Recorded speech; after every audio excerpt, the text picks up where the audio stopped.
Okay, I'm just going to talk a little bit today about starting seeds, and I'm moving on to some uncharted territory as far as gardening. I've experimented a little bit with growing heirloom tomato plants, as you've seen probably in some of my past movies, my little videos, but this year I'm going to really try to start growing all heirloom seeds and not using transplants from any of the little gardening stores, like your little do-it-yourself stores and that kind of thing.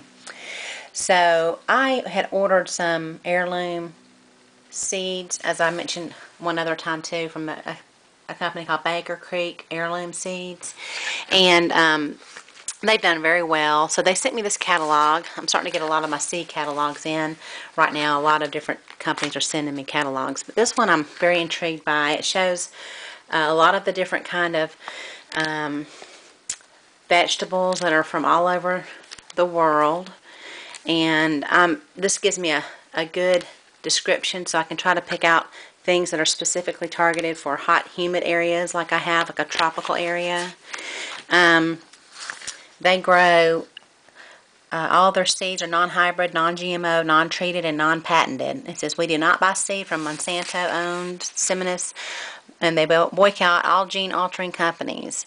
They work with about 50 small farmers, gardeners, and seed growers to bring you the best selection of seeds available, and they offer over 1,300 fine varieties from 70 different countries. So, and this is just pictures of some of their past catalogs. But it's, I found a lot in here that I really like, and I've ordered. And I think most of the I guess, challenge that I've had has been trying to find somewhere to start seeds and that kind of thing, because I don't have a greenhouse, and having a greenhouse where I live wouldn't be very functional anyway, just because it's so warm most of the time, and we also have a lot of tropical storms and hurricanes, and so I can always have something blow over, and I would hate to have that happen.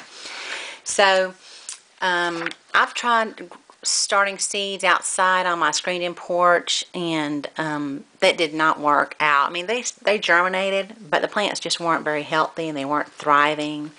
So I tried some indoor windowsills in my kitchen and in my dining room, and they germinated, but just weren't thriving. And it seemed like the only place that I had remembered or recalled trying out was one of my bedroom windows, and it's a south-facing window. So I had some luck there one time. So I got to thinking that would be a good place to start, to try to start germinating some seeds. So I'm going ahead and I'm going to show you what I've kind of done in my bedroom, well, our guest bedroom anyway, is I've started to try to start some seeds over here. And a lot of the seeds I ordered from Baker Creek, I put them in just little paper cups and in a little glass container. And I marked them with a big popsicle stick, craft stick. So hopefully these will germinate okay. This gets a south-facing window, and it gets a lot of sunlight all day long. So over here, I've already started some in peat pots, and I'm not sure that I should do this. I'm kind of new at starting seeds. I'm sure if I would just take the time and read Mel Bartholomew's book and follow it, that I wouldn't have to go through all this experimentation like I always do, because everything he puts in his book is exactly what you should do. But anyway, I have taken a couple, like, let's see, for instance, let me see if I can show a good one here. Here's a little seed I started. This is a Greek tomato that I ordered from Baker Creek. It's called Thessaloniki. And I started the seed, and then I transplanted it back into this pot, and I covered up the first 2 leaves. So it will hopefully encourage it to have a really good root system.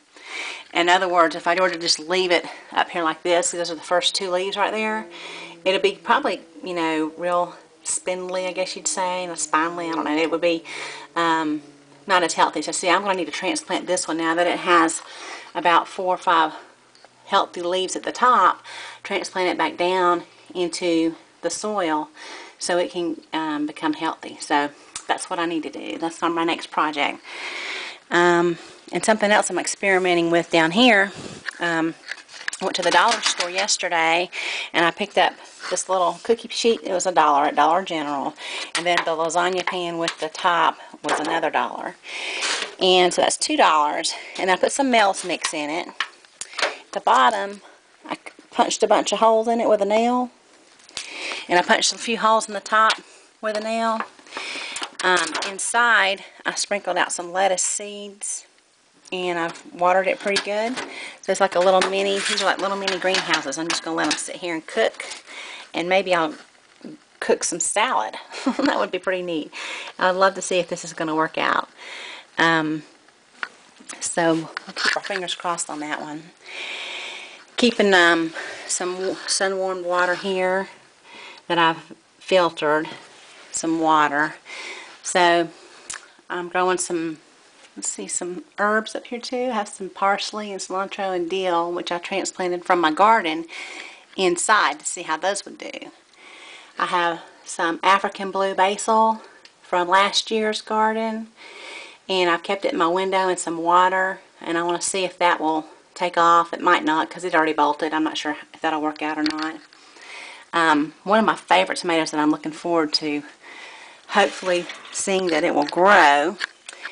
Let's see, well, of course, the beefsteak I love. And I've transplanted that one back into the soil underneath, put the first 2 leaves down underneath the soil line. And this is the one I'm looking forward to. This is called a Thai red turtle egg. The backs of the leaves have a little bit of a reddish tint to them. And it's supposed to thrive in hot, humid, tropical conditions. And I even read online that somebody had temperatures over 100 degrees and it still did very well.